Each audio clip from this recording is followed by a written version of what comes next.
What's up everyone, Thralls Metal here once again. I'm Necrotic, and I am doing yet another response video. So a little while ago, my friend ThrashManiac99 put out a video for, I believe it was 20 death metal albums for beginners, or like a beginner's guide to death metal in terms of bands to get you into that genre. And he's the one that started this recent thread. Granted, I'm pretty sure it's been done before, but I think it's a really good idea because it's always interesting to sort of like get into how you get into like more extreme music, because it's definitely, you know, there's a lot of steps you kind of go through on this.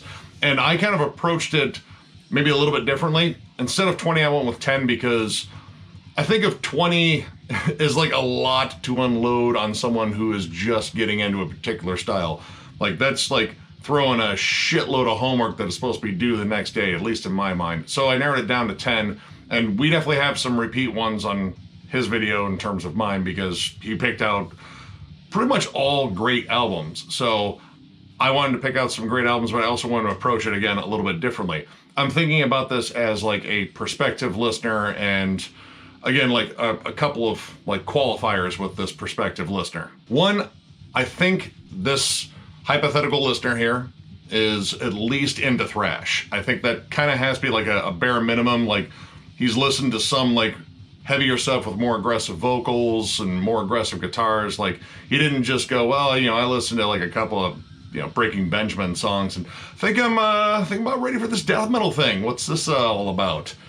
And yeah, generally that doesn't really work out very well. Sometimes it does, but I feel like there's some intermediate steps. So I kind of use that as a baseline. And also I kind of wanted to approach it as, let's say this hypothetical listener is more into, you know, deathcore or black metal or, you know, metalcore, something to where like this hypothetical listener has like kind of a wheelhouse of things that this listener gets into, and you kind of approach it like, well, this is kind of similar to that. So kind of went with that. And also, of course, just some mainstays, because there's some I think you kind of gotta listen to in order to kind of get the whole death metal vibe. So enough rambling. Let's get on to it. I have 10 here, and there are some repeated ones from Thrash Maniac's video, but they're all good, at least in my mind. So let's start off with, I think, probably the most essential one, Death's Leprosy. Pretty much everything that you will hear in death metal in general will have elements from this album, because this album pretty much put death metal on the map, like more so than Scream Bloody Gore. That was still a little bit more on the thrash side, but it was definitely still death metal. It was just more raw. This, they refined it. The songwriting was tighter. The riffs become creepier. There's a little bit more groove. It's more technical.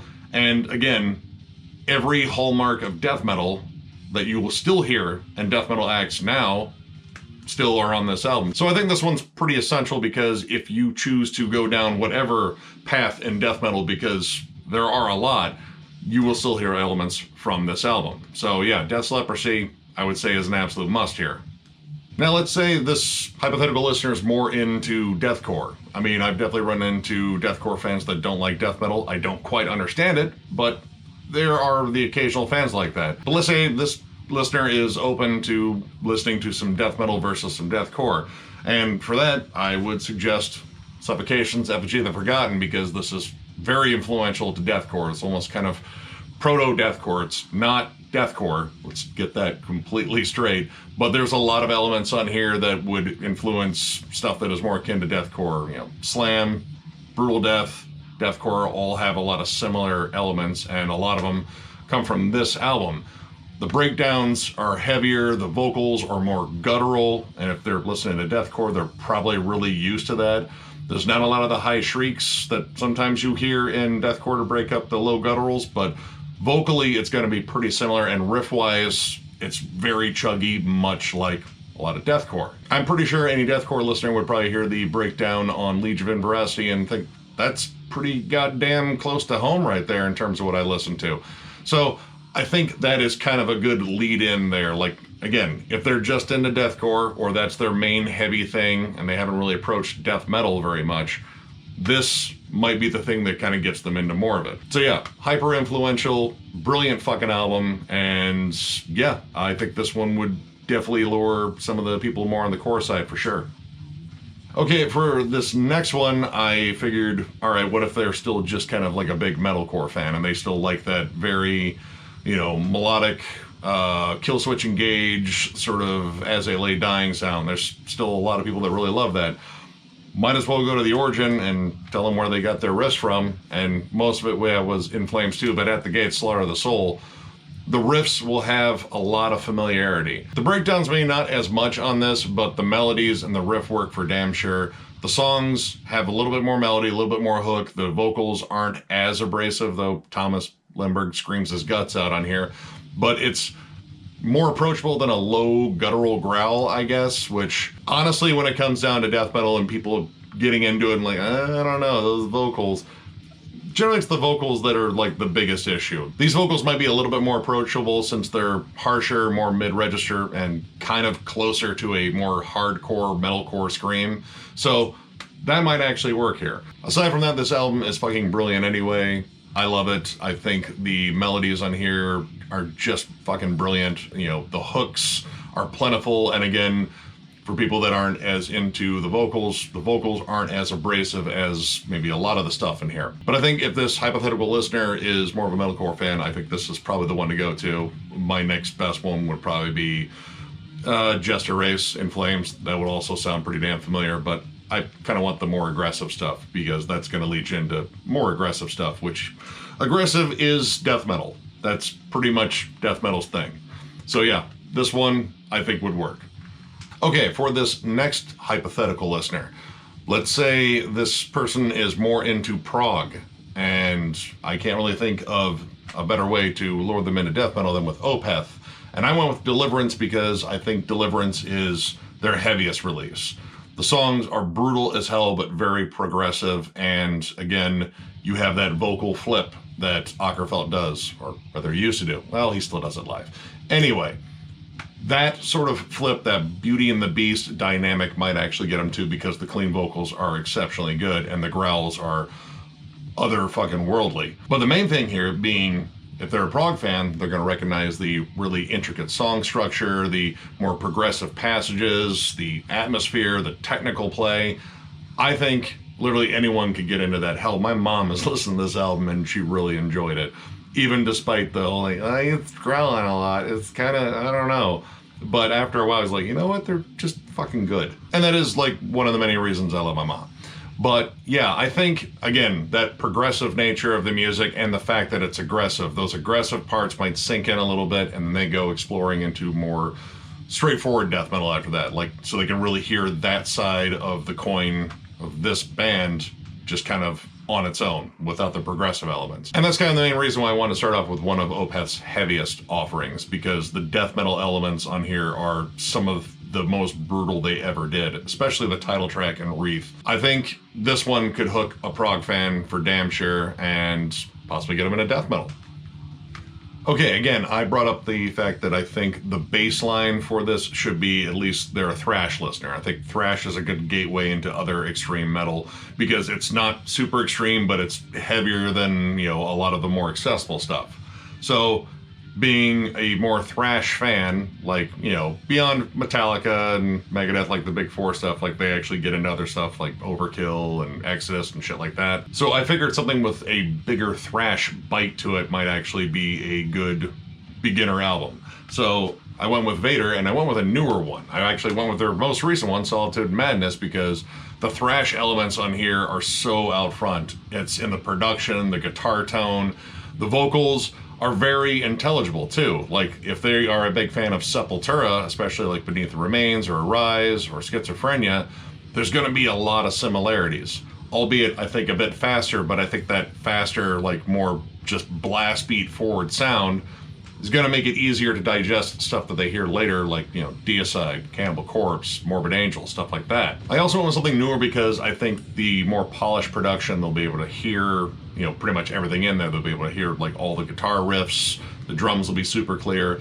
And honestly, if they work their way backwards, they're going to find a ton of good stuff from this band. And honestly, from there, I think once they listen to like a handful of Vader albums, a lot of other death metal will probably be more accessible at this point, because this band plays pretty much as fast as death metal goes, I would say it's one of the fastest bands out there still. And the riff work, while a little bit more on the thrashy side, is particularly heavier than hell. But honestly, I think by the beginning of Incineration of the Gods, if they're a thrash fan, they're gonna love that song, and then that gets the ball rolling, and that's the important thing, because I think this album right here could convert a thrash fan and definitely get them more into death metal if they already aren't, because a lot of thrash fans seem to like death metal too, but there are still some. But yeah, I think this could definitely rope a listener in the future.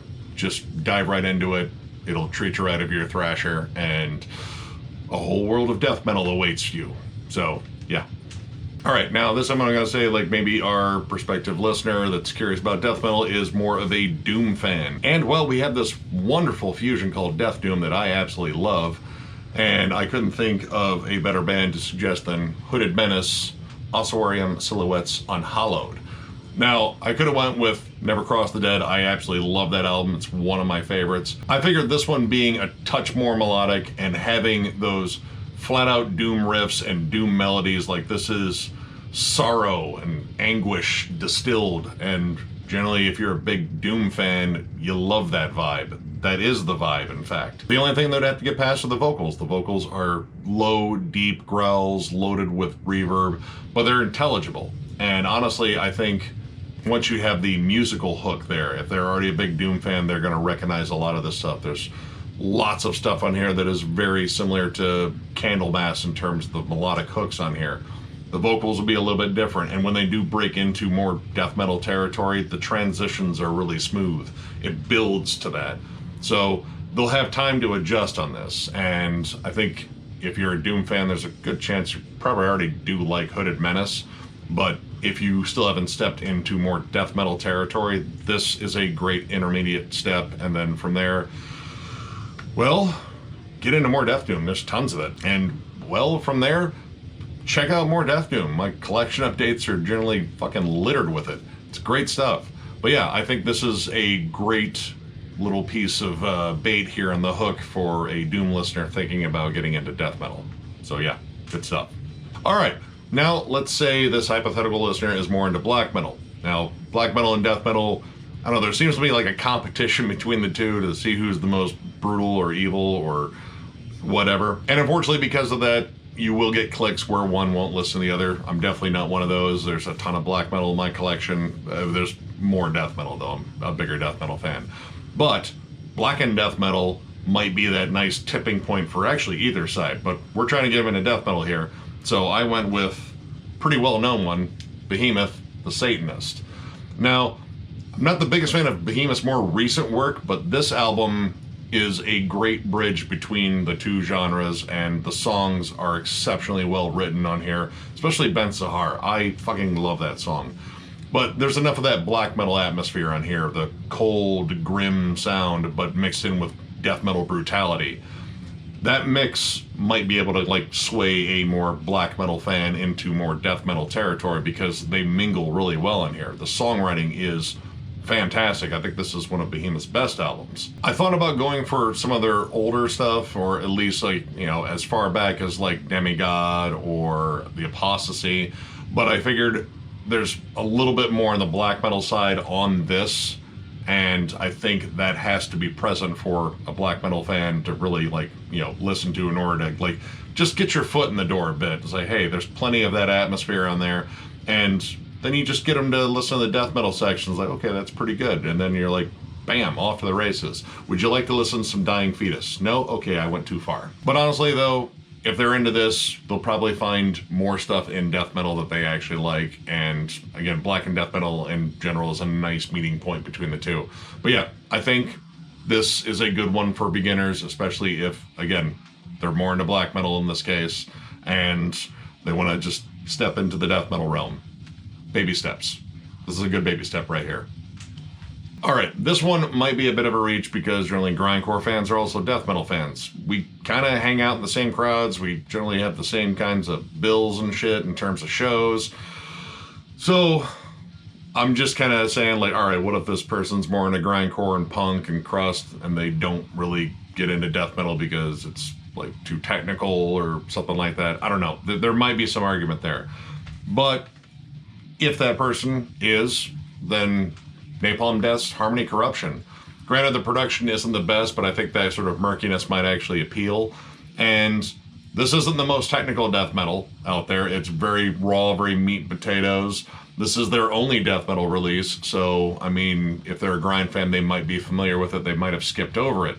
But if you can just get them to listen to it, especially Suffer the Children, Vision Conquest, Inner Incineration, there's great songs on here, and it has a lot of that punky D beat, which that's a familiar beat kind of across metal in general, and that's kind of a unifying thing. And again, that punky energy is still all over here, despite it being a death metal album. Again, bit of a reach. Grindcore fans generally like death metal fans generally like grindcore. We generally get along. But just in case, that punky energy, the D beats, all that stuff might sway this listener over the death metal side. And from there, we'll show this person a whole bunch of other shit, because that's kind of how death metal fans are. Like, you don't just get to hear one band from us. We generally load you with a whole bunch of stuff, which is why I'm being nice and only doing 10. But yeah, this one I think would work. But again, grind fans, death metal fans, we're thick as thieves. So yeah.